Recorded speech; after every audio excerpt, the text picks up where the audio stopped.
दोस्तों, क्या आप जानते हैं ओनिज्म क्या है? नहीं ना? क्या आप अपने किसी भी काम पर फोकस नहीं कर पा रहे हैं? फोकस कैसे करना है? बताऊंगा। आज के वीडियो से आप बहुत सी बातें सीख सकते हैं। इसलिए धैर्य रखें और वीडियो को पूरा देखें।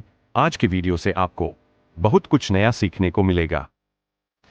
क्या आप जानते हैं कि किसी व्यक्ति की लिखावट या हैंडराइटिंग देखकर उस व्यक्ति के व्यक्तित्व के बारे में बहुत कुछ समझा जा सकता है?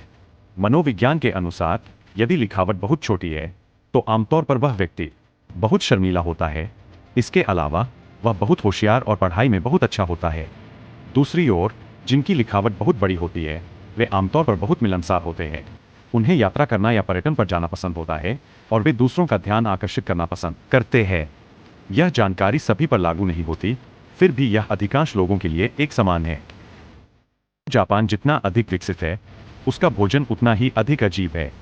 हम सभी जानते हैं कि जापानी डिश में कई अजीब डिश होती है, लेकिन क्या आप जानते हैं कि जापान में न केवल ऑक्टोपस फ्लेवर वाला लेस उपलब्ध है, बल्कि जापान में ईल वाला आइसक्रीम भी खाया जाता है। जो लोग नहीं जानते उन्हें बता दूं कि ईल एक प्रकार की समुद्री मछली है जिसे आमतौर पर कोई नहीं खाता। यह अजीब सी दिखने वाली मछली बिजली पैदा कर सकती है। यही वजह है कि इसे कोई पसंद नहीं करते हैं, लेकिन जापान के लोगों को यह मछली खाना इतना पसंद है कि उन्होंने इस मछली के स्वाद वाली आइसक्रीम भी बना ली है। क्या यह सचमुच अजीब नहीं है? दोस्तों, हमें कमेंट करके बताएं। एक ऐसा पर्वत जहां पर पिछले 4000 सालों से आग जल रही है। जी हाँ, बिल्कुल सही। दरअसल मैं बात कर रहा हूं अजरबैजान के यानार दाग पर्वत के बारे में। क्या आपको पता है, यहाँ जब बारिश या बर्फबारी होती है तब भी उस पर्वत पर साल भर आग जलती रहती है। इस पर्वत पर लगी आग कभी बुझती नहीं है। इसके पीछे का कारण है यहाँ की नेचुरल बायोडाइवर्सिटी, जिसके लिए यहाँ भरपूर मात्रा में प्राकृतिक गैस उपलब्ध है और उस प्राकृतिक गैस से हमेशा प्राकृतिक रूप से आग जलती रहती है। यहाँ आने का सबसे अच्छा समय सर्दियों का, क्योंकि उस समय पहाड़ों पर बर्फ होती है और नीचे हमेशा आग जलती रहती है। दोस्तों, खेल के मैदानों में सीटों या कुर्सियों को इस तरह से आग से साफ या क्लीन किया जाता है। ये बड़ा अजीब है ना? इन सीटों या कुर्सियों को आग से साफ करने के पीछे जरूर कोई कारण है, क्योंकि स्टेडियमों में धूप और तेज गर्मी के कारण प्लास्टिक की सीटें या कुर्सियां धीरे धीरे डिस्कलर होकर पुरानी दिखने लगती है।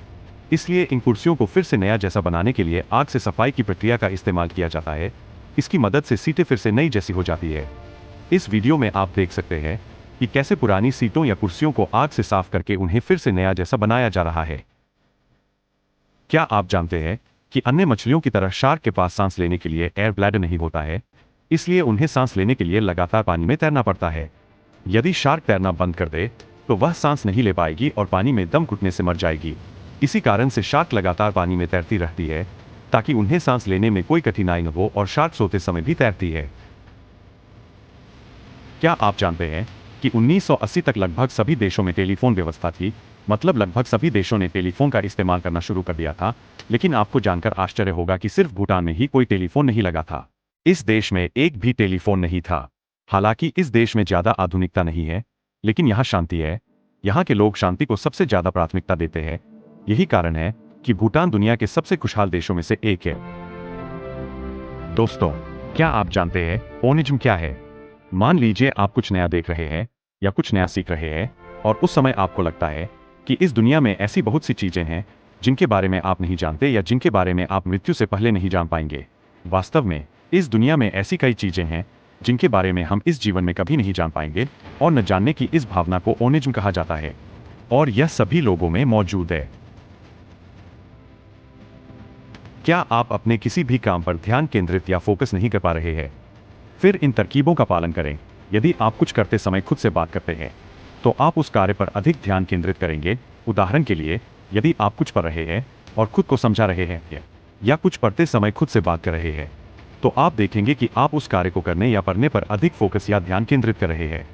यदि आप कुछ करते या पढ़ते समय खुद से बात करने या खुद को समझाने की कोशिश करेंगे तो आप देखेंगे कि उस कार्य या पढ़ने पर आपका ध्यान बहुत बढ़ जाएगा। दोस्तों, इन फैक्ट्स में आपको कौन सा फैक्ट्स नया जानने को मिला, हमें कमेंट में बताएं। और अगर आपको वीडियो पसंद आया तो इसे अपने परिवार और दोस्तों के साथ शेयर करना न भूलें।